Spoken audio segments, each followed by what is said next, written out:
When you turn on link sharing in Google Docs, anyone with your document's URL will be able to open your document. They'll also be able to view, comment, or edit at the level you set.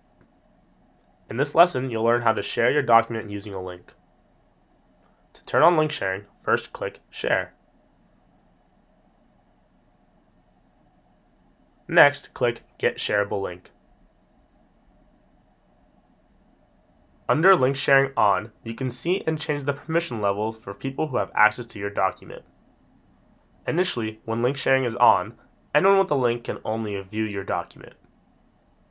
If your account is part of a G Suite domain, the default is only people in your domain can view your document. To change the permission level, you can select Can Edit to allow collaborators to view, comment, and edit your document.